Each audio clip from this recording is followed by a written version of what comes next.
Sam. Hello, Thank you for coming 9:80 on. a.m., but that's Oh, what did I say? 10:80. 1080? Oh, I was just trying to move you up there. But I also noticed that you managed to say ready 4 times in the real estate market, so Did I I? want to say it a 5th There time. you go. If you're ready to sell, it's ready to go. So, Hey, we're always ready. yeah, absolutely, you were born ready. We say ready, sell, gone. Ready, sell, gone. Happy New Year to you both, You as Thank well. you. and I'm at your disposal. Yeah, please. I want to kick it off. We'll talk a little bit. You're obviously the head of the Democratic Party here in Chelmsford, so this is going to be an interesting year because we've got a lot of caucuses and obviously races, especially with Nikki Tsongas stepping down. So, kind of give us a little bit of insight as to what's happening from the party perspective. Well, titular head, you are the esteemed vice chair of the same group, Democratic Town Committee. And yeah, very interesting times. Nikki Tsongas deciding not to run for re-election took everyone by surprise, as did an announcement that a lot of people may not have heard about from Lowell. Just 6 hours ago or so, 7 hours, City Manager Kevin Murphy announced that he will retire April 1st. Wow, that's shocking. At first I thought April 1st, maybe it's April Fool's, but no, we've spoken with him, and he will be a guest just before your show on Wednesday on 980 WCAP, so people that are interested in Lowell. Teddy Panos, tune in. Yep, Teddy Panos, tune in, and I'm sure there's a spot for Kevin in Chelmsford. We seem to do well with folks that leave Lowell. So do you think he's retiring altogether, or he's just retiring from Lowell? I think he's retiring from Lowell. Okay. We had great luck with Jay Lang. If we didn't have a fantastic town manager in Paul Cohen, I would say what an opportunity for Chelmsford to grab somebody, but we do. But anyway, Kevin Murphy from Chelmsford to Lowell. Thank you, Kevin. Now he did some interesting things because looking back, he was really big in the whole Kronos deal at one point. And they were, saying great things about his ability to bring businesses into the area. So, curious to see if that's going to be a void that they, are looking to fill at this point. I'm suspecting that it's not the void they're looking to fill. I don't think enough people have his vision, and I'm glad that Chelmsford has that vision. But getting back to the party, there are, on any given day, more than a dozen Democratic candidates running, and at least one Republican candidate running for Congress. So it's going to be a very interesting number of months between now and the primary in September. And coming right up to all Chelmsford Democrats, we will have a caucus to elect delegates to the state nominating convention on March 1st. At 7:15 at the police station. And for people that aren't familiar with the caucus procedure, delegates are elected at large, and they will assemble in Worcester on June 1st and 2nd, and there will be nominees for the contested offices. And right now, there's a race for state treasurer, and there's a race for Secretary of State, Mass Secretary of State, and of course a very heated race for governor. So there are at least 3 candidates that will be fielding delegate slates. So now, in order to get on the ballot, is it true you have to have like 15% of the delegation voting for you? Is that Yes, by the rules of the Massachusetts Democratic State Committee, in order to be a candidate with a D next to your name, a Democratic candidate, you need to have garnered 15% of the delegates present and voting at the state convention. Yeah, because I've seen emails come out from various candidates saying, we really need your vote at the convention because ultimately, without having that first step in place, we can't really be a candidate for... You'd have to run as an independent, right, or as an unenrolled candidate.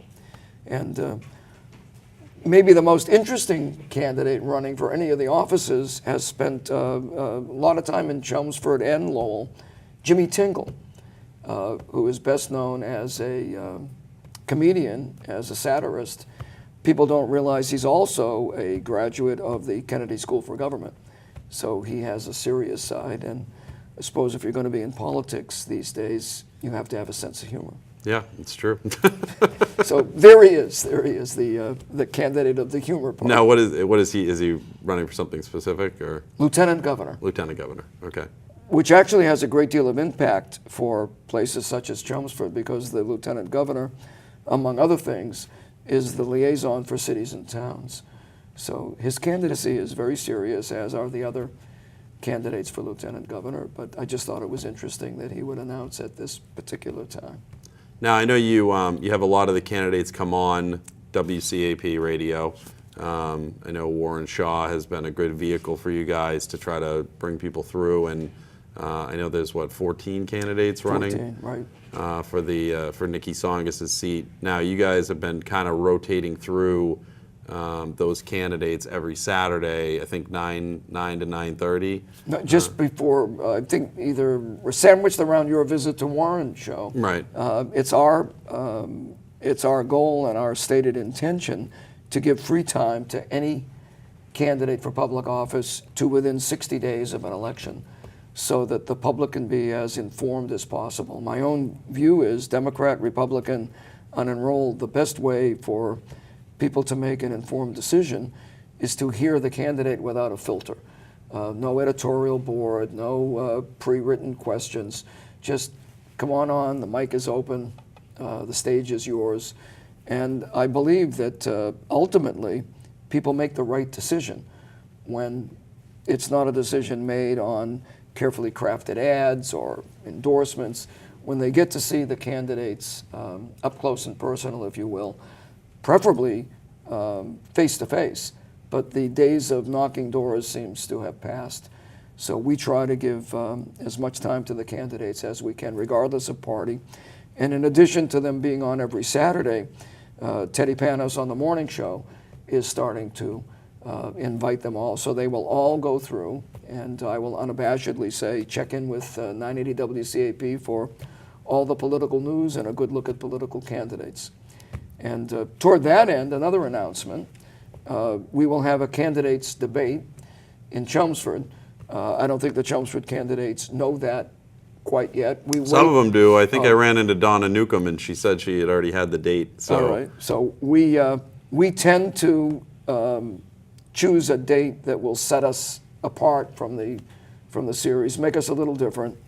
It's going to be March 15th, and it'll be our usual time, 7 to 9. And right now we're at 90% certain it's at the police station, but if it isn't, it'll be someplace close by. But it's definitely March 15th. And again, we have no agenda. It's not a party debate. It's the Chelmsford Democratic Party wanting to get the candidates' views out there as often as possible. And we, again, no filters, no screeners. We take questions from the audience and questions from the press. And we also encourage a real debate of sorts, in that we have the candidates come prepared to ask each other questions. It's always lively and usually informative. This is my complete objective opinion, having watched you moderate those debates over at least 10 plus years. You do a fantastic job, and we appreciate you doing it. Last year was one of the most interesting debates I had ever seen, because you were accused of setting up questions that had come from the audience. It was really an amazing debate. I had never seen anything like it before, and I think you handled yourself very professionally. And looking back, it was just very, very interesting to.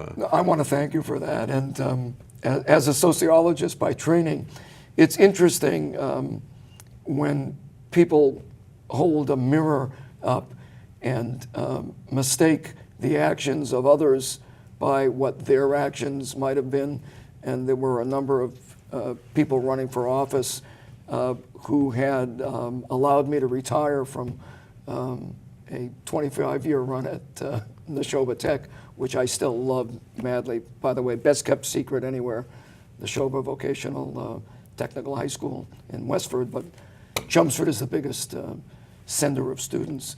So I think Well, honestly, that's to what you were referring is. I know you kind of transitioned into the Neshoba schools, but you've been to many, many town meetings, and you've been a huge advocate for that school, especially from a funding perspective. And you've always given some really great perspective as to what they do and how they do it.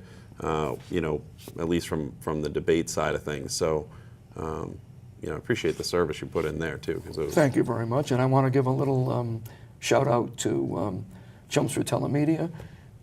They're always right there to remind me that it's election season and I better choose the date.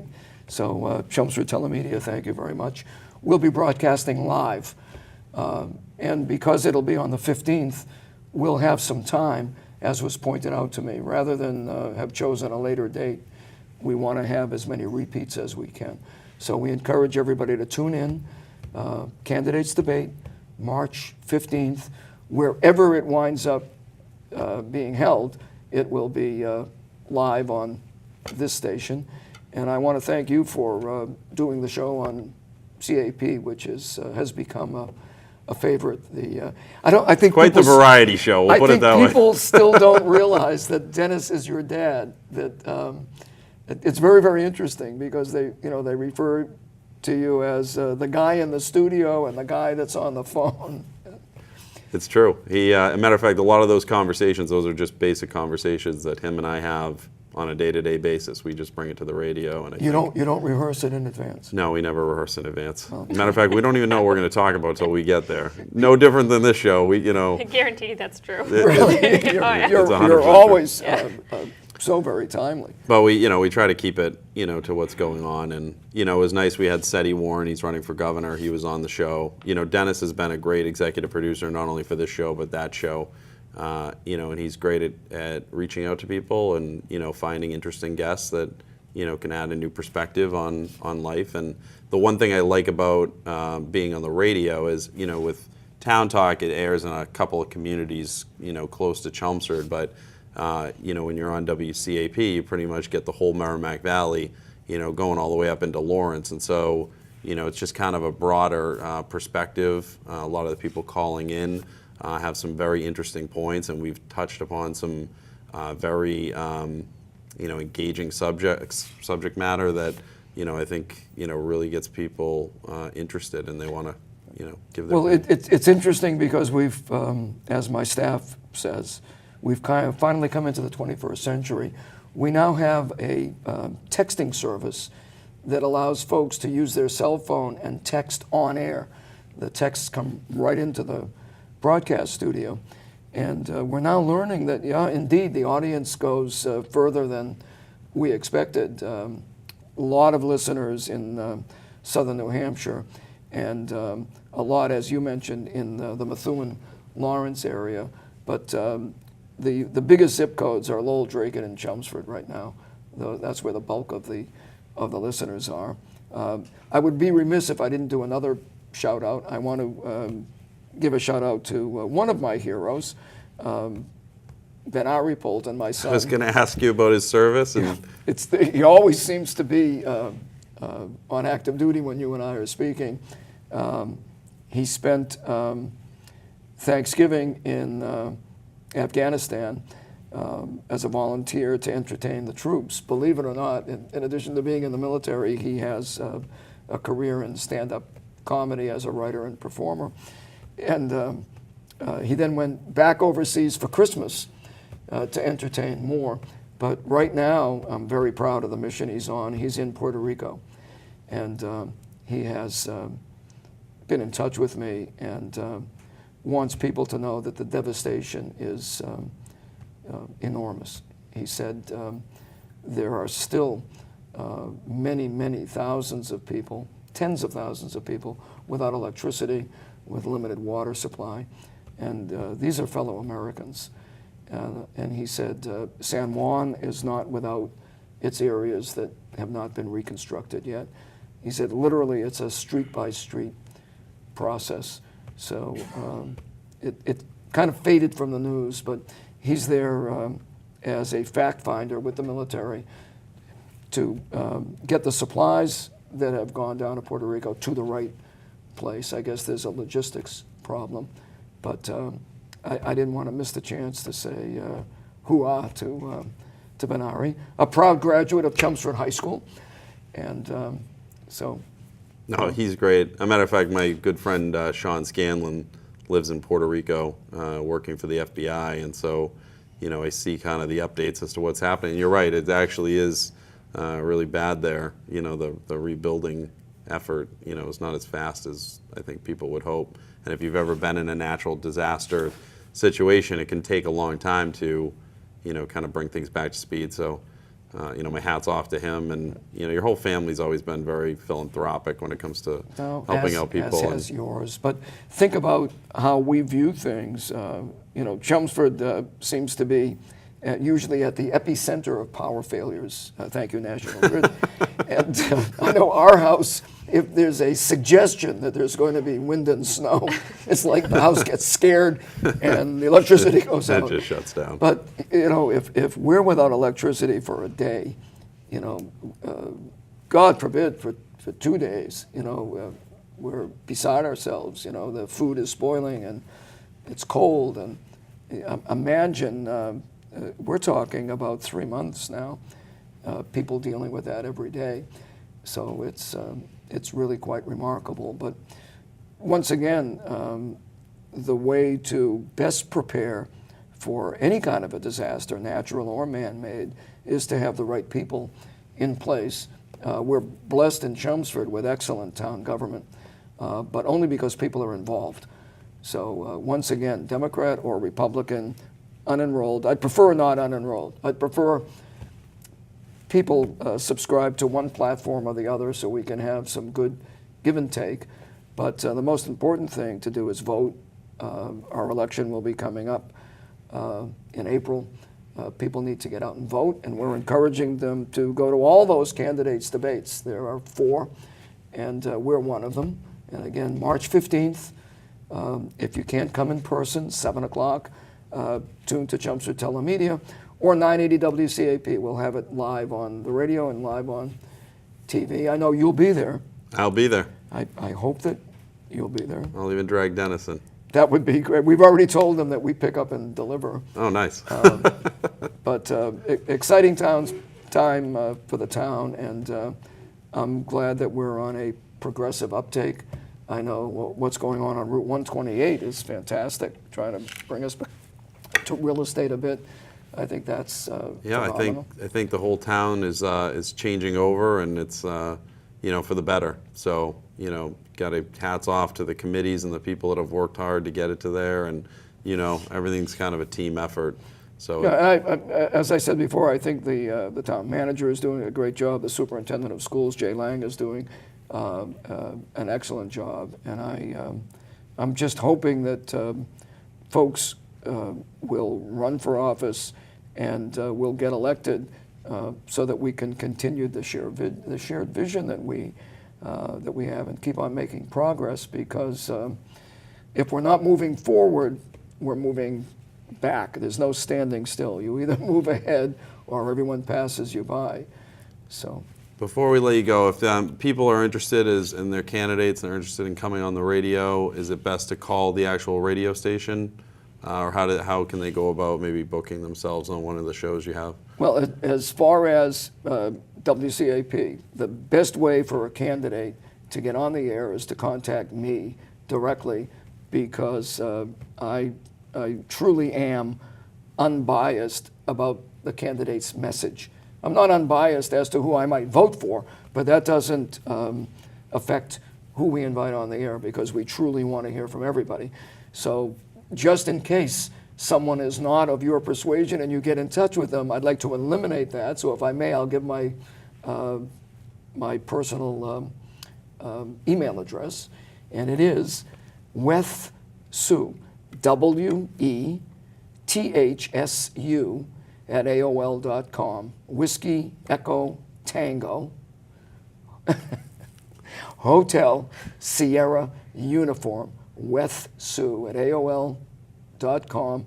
If you can't remember that, remember we eat this happy stuff up. wethsu at AOL.com. And if you're a candidate, we will schedule 5 to 8 minutes for you for free and for nothing. We only ask that you put it all out there. And again, for folks that would like to learn more about the Democratic Party in town, same email, different reason, you know, in your, whatever you call that, bar. Subject line. Yeah. Subject line, there you go. The Chelmsford Democratic Town Committee meets on the last Thursday of the month, usually at Princeton Station. It's open to, actually it's open to anyone who wants to come to the meeting. Membership is open to any Democrat, and the 35 core people were elected by ballot. We're elected every 4 years, but we have associate memberships for any Democrat that would like to join us. We encourage Democrats to come out.